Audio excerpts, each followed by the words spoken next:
Yun o. Kakatapos na namin magbuhos. Yan o. Talagang maano yung tubod eh.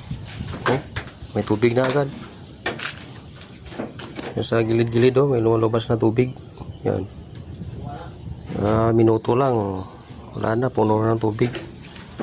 Sinusundan to kanina ng ano, mayroong nakatutok na water pump. Kaya lang, naabutan pa rin.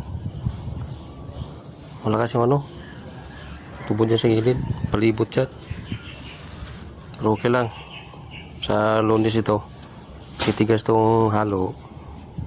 Water pump uli ito. Babanatan to uli. Nalagyan na to ng ano,